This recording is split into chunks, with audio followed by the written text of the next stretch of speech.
Oh, I felt bad for you guys. It's not bad. It's not great, but it's pretty all right. Pumpkinhead, great movie. Mm-hmm. Not so keen on any of the sequels, but the first Pumpkinhead's awesome. Lance Henriksen, awesome effects by Stan Winston. Pumpkinhead creature design is, I don't know, it's not terribly different from like the Xenomorph or whatever. It is and it isn't, but you can tell who made it. Mm-hmm. You know it's Stan Winston when you see it. Naked Lunch. Oh wait, we're gonna talk about that one, so I'll just skip over that. Yeah, I watched a few Cronenberg movies, so I'm not going to talk about it, but because that's our next episode. Fade to Black, one of my favorite slasher movies. Made my top 100. Yeah, me too. It's really great. It's Randy in a nutshell. Yeah, that's if I weren't able to find like a suitable mate, that would be me. Just turn murder and dress up character. dress up like my favorite movie monsters and kill people. Like, did somebody just get killed by a fat red bearded Don't say guy that about yourself, dressed dude. like No. a giant silver ball with blades coming out the front of it? You would never dress that way. I would just turn myself into a giant sentinel sphere. Yeah, that'd be fucking... You're just rolling around after people. Is that Dr. Robotnik? Rewatched Maniac. That's a yearly thing for me. Yep, gotta watch that one every year. Top 100. A lot of these are from my top 100 because there were some that Jennifer hadn't seen, so we were going through and... Yeah, if they made your top 100 to go through it, because they can just go back to listen to our top 25 or whatever. Well, then, I finally watched that Satan's Little Helper movie. It was better than I thought it would be. Yeah, it's a lot of fun, actually. It's Yeah. pretty hilarious. It has some decent effects in it. It's one of those covers where you just don't want to rent it. No, yeah, I thought it was going to be stupid. I thought it was going to be like some full moon thing or something. Or sci-fi or something. No, it was pretty entertaining. I don't know if I'll watch it every October, but probably every couple or any, whatever. Anyway, let's see. That's on the top 100. That is. We watched House for the first time in a long time. That's still a really entertaining movie. Lots of really cool creature effects and gore. Not like gore, but like gore to the creatures or whatever. Did you watch 2? Yeah. Grandpa? I have a real soft spot for Me House too. 2. I used to watch that all the time on VHS. House 2 is kind of like a really bad installment in the Indiana Jones movies or something, but with a lot of horror stuff. What's the dude from House? Is it William Cat or something? Yeah. Platt? The guy from Greatest American Hero? Yeah. He's in both of them. Or the first 2. One of the main dudes in House 2 is the guy from Fright Night that plays Jerry Dandridge's, like, protector, helper. Oh, I never really watched Fight Night. Fright Night? Oh, I thought you said Fight Night. Oh, Fright Night. Oh, that's Fight Club. Yeah. I'm stoned, sorry. Jesus Christ. Okay, I got you. Yep. Nightmare on Elm Street 3, Dream Warriors.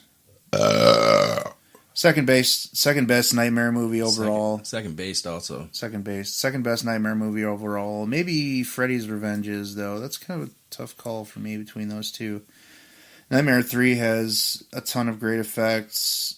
It's got the whole Chuck Russell, Frank Darabont connection, so that's awesome. Also rewatched Nightmare 4. We watched all of those. 4 is pretty okay. I like Rennie Harlin. A lot of Rennie Harlin's movies, like Prison and Deep Blue Sea is pretty fun, and Die Hard 2.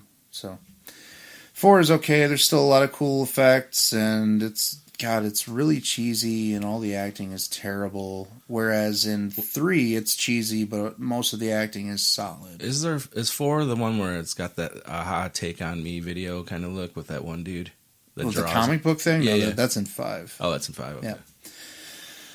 Rewatched Student Bodies for the first time in like 20 years. Yeah. It was okay. I liked it. Mervyn or Malvert. Malvert. Yeah. Malvert, yeah. The fucking I got obsessed with that dude, and I went on his IMDb to find out what happened to him because his name's The Stick, and it just showed another credit where he's on some Dave Coulier show. So I fucking contacted one of the producers on his YouTube page actually, and asked him what was up with Malvert. Yeah, he died like fucking in the 90s. No shit. He looks like somebody that would have been part of like John Waters' troupe or something. Yeah, he does. And the reason why they kicked him off the Dave Coulier show is because he scared the kids. No shit. Malvert. His name's Jim's something. I don't know. Student Bodies is okay. I don't know. It's kind of funny or whatever. They bill it as like the first horror comedy, which is just absurd in a world where Abbott and Costello meet the Wolfman or meet Frankenstein exist. Well, I mean, it's poking fun at the genre. It's that the slasher thing. Yeah, what was that? We were talking about the meta slashers. Yeah. So it's poking. That might be the first one. Probably the first thing to do that. Yeah, satirized horror.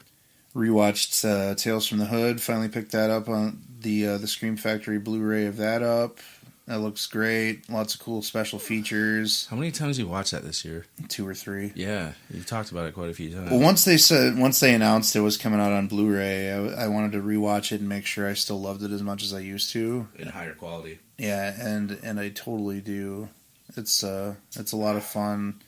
A couple of the stories aren't necessarily like horror, but sort of like psychological horror or just like situational horror or whatever. Mm-hmm. But they all have some kind of violence or creature-y thing or something to them. And that, what's Clarence Williams III? Mm-hmm. That dude's pretty hilarious in it. He plays a great devil.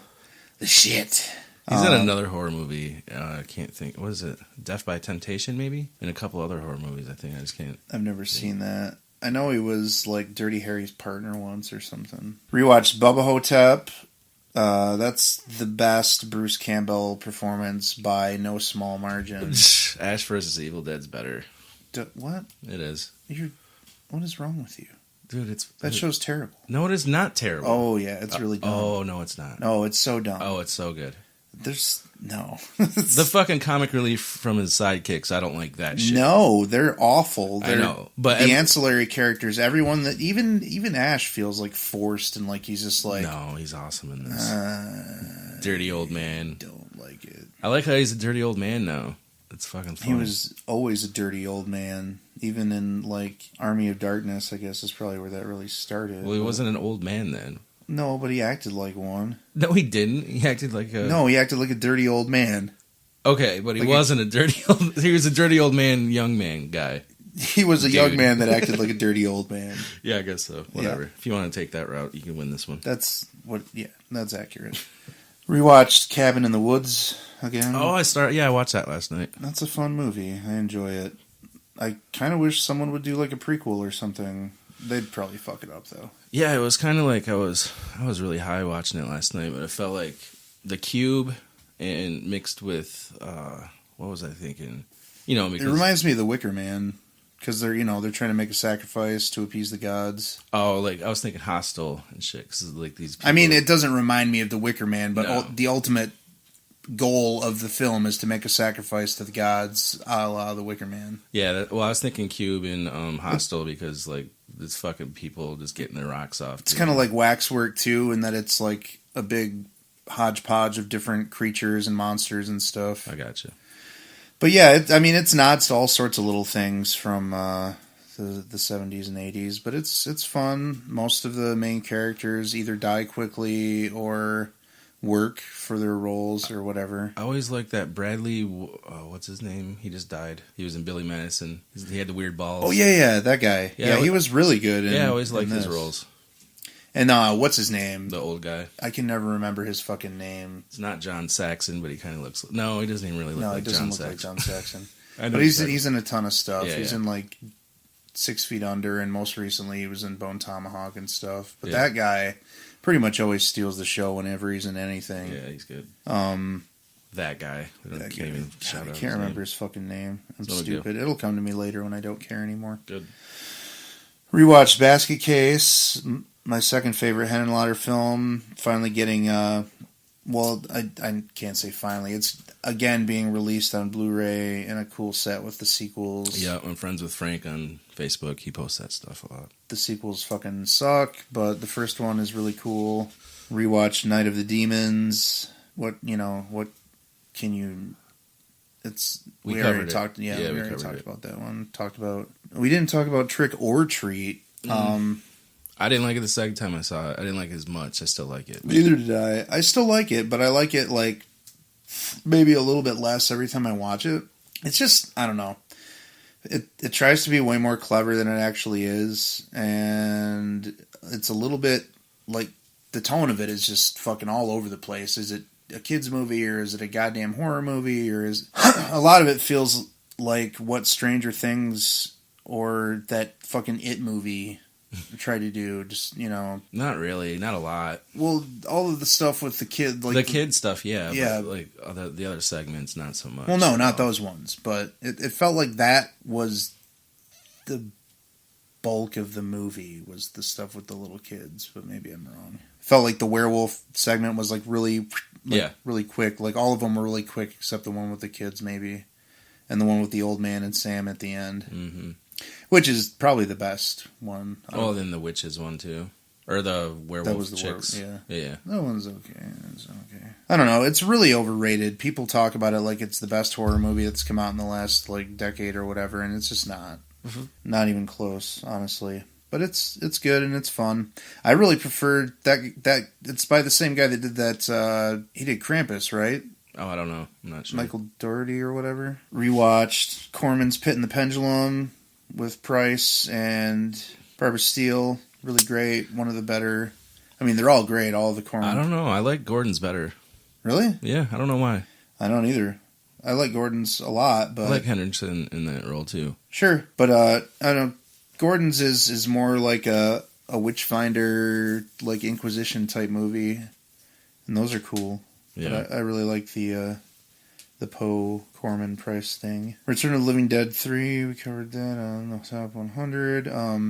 Rewatched Final Destination. I will always kind of have a little soft spot for at least the first couple of those. Yeah, I think it's one of the only like teenage franchises that I'm on board with, I guess. Yeah, the fucking gruesomeness of it all. That's it. I mean, and that's why you come to those movies. You want to watch those annoying, pretty, fucking pampered, easy life living dickheads die. Whoa. You have great disdain for people who are doing well for themselves, I think.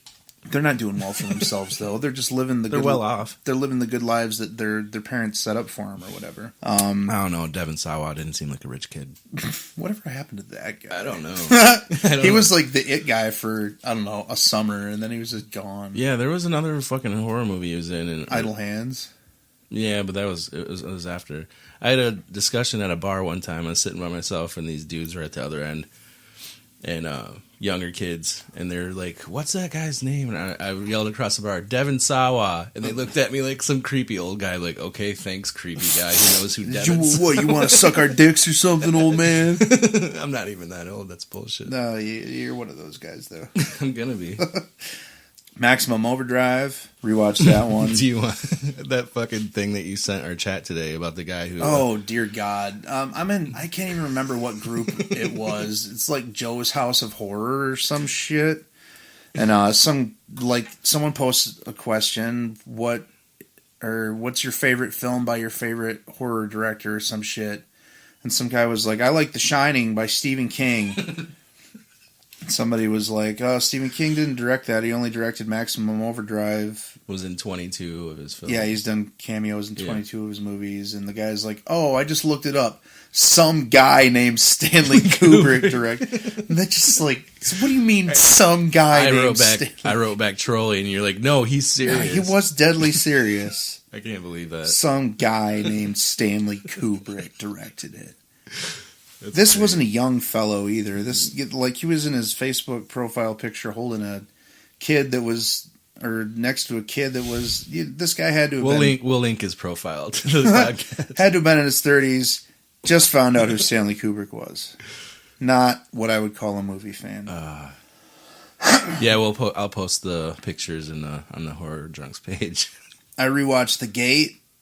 I really, really wanted to include that in my top 100. Oh, I thought you did. No, I didn't. It was one of the ones maybe that Scott did or something. I had to edge out. But man, what a fucking cool movie. It is.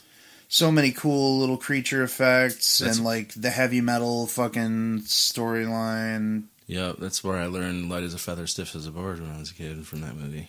Sissy ass little Steven Dorff whining all over the place. Whining all. He's a fucking kid who's getting treated like shit by his sister all the time. Some genuinely creepy fucking weird stuff in that one. Like the stuff with the dead dog is like creepy, and like where the the workman dude falls out of the wall. Oh, yeah. Like that. Yeah. It's just